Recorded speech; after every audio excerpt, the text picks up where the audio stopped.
오늘 우리에게 주시는 하나님의 말씀은 구약성경 사무엘상 21장 9절 말씀입니다. 제사장이 이르되 내가 엘라 골짜기에서 죽인 블레셋 사람 골리앗의 칼이 보자기에 쌓여 에봇 뒤에 있으니 내가 그것을 가지려거든 가지라. 여기는 그것밖에 다른 것이 없느니라 하는지라. 다윗이 이르되 그 같은 것이 또 없나니 내게 주소서 하더라. 아멘. 다윗은 사울에 의해서 목숨을 위협받는 상황에 놓였습니다. 그 상황에서 하나님과 그를 사랑하는 사람들에 의해서 구원을 받죠. 그런데 그것이 다윗의 삶의 위기의 끝이 아니었습니다. 결국 다윗은 자신이 도망쳤던 곳에 더 이상 머무르지 못하고 또 다른 곳으로 이주하게 되는데요. 그때 먼저 다윗이 하는 행동이 있으면 바로 무엇이냐면 사울의 마음을 확인해 본 것이에요. 요나단을 통해서 그의 아버지 사울의 마음이 혹시라도 변했는지 받아줄 가능성이 있는지를 문의하죠. 그런데 그렇게 요나단을 기다린 결과 사울이 너를 정말 죽이고 싶어 한다는 말이었어요. 이제 또 다른 곳으로 도피 생활을 시작하게 됐다는 것이죠. 다윗은 노브로 가서 제사장 아히멜렉에게 이르렀다. 아히멜렉이 떨면서 나와서 다윗을 맞으며 물었다. 동행자도 없이 어떻게 오셨습니까? 뭔가 심상치 않는 일이 다윗에게 아니면 궁정에 일어난 것은 아닌가에 대해서 이 제사장 아히멜렉은 궁금증과 더불어 두려움을 갖게 됐다는 거죠. 그러자 다윗이 이렇게 답합니다. 2절인데요. 결국은 이 거짓말의 근본 자체는 다윗 안에 있는 두려움이었을 것이라는 겁니다. 그 두려움을 갖고 거짓말을 하고 제사장을 찾아온 이유가 있는데요. 두 가지 부탁을 하기 위해서였던 것 같아요. 첫 번째 부탁입니다. 밥을 달라는 거죠. 자, 그러자 이 아히멜렉이 이렇게 말을 하는데요. 우리 수중에는 보통 떡은 없습니다. 거룩한 떡은요, 하나님께 바쳐진 제물을 의미해요.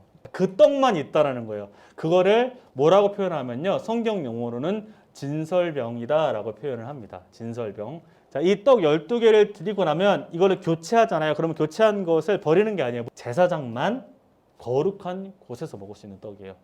그러면 다윗은 먹을 수 있다 없다?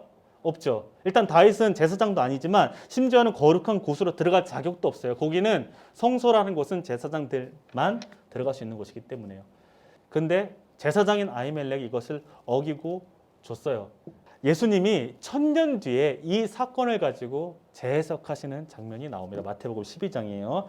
아히멜렉이 했던 행동 자체가 잘못되지 않았다는 것을 의미해요. 그러면서 7절에 이렇게 얘기합니다. 나는 자비를 원하고 제사를 원하지 않는다 하신 말씀이 무슨 뜻인지 알았더라면 너희가 죄 없는 사람을 정죄하지 않았을 것이다. 다윗이 그 떡을 먹을 자격이 없는 것은 맞습니다. 하지만 그 다윗이 처한 상황에 그 떡이 필요했던 것은 맞아요. 양식이 필요한 사람에게 양식을 주는 것이 잘못된 행동이 아니라는 거예요. 율법 조항 자체가 사람을 판단하고 정죄하고 무너뜨리기 위해 존재가 아니라 사람을 살리고 생명을 구원하기 위한 것이라면 지금 어려움에 빠진 이 사람을 구원하는 것이 그 율법 조항을 지키는 것보다 훨씬 더 중요하다는 거죠. 지금 아히멜렉은 표면적으로 볼 때, 종교적인 관점에서 볼 때는 잘못된 행동으로 보이지만 그 본질적으로는 그는 고난받고 고통받는 자에게 사랑을 실천하고 있다는 것이죠.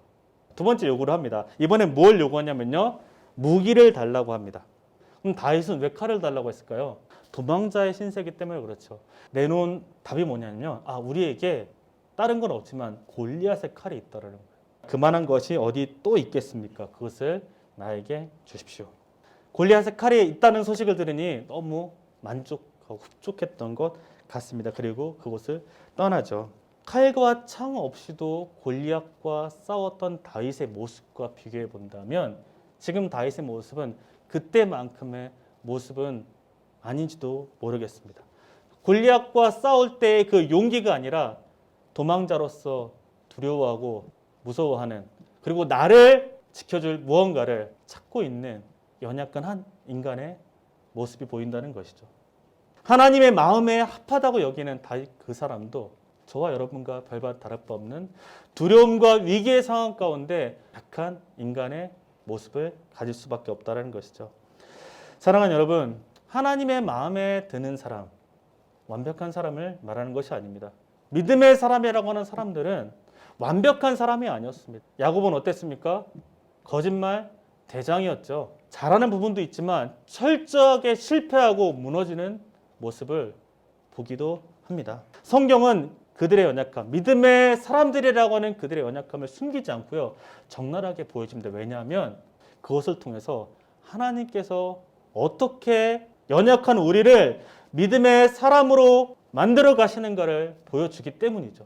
하나님께서 어떻게 믿음의 사람의 삶을 붙들어 주고 계시는지를 보여주기 때문입니다.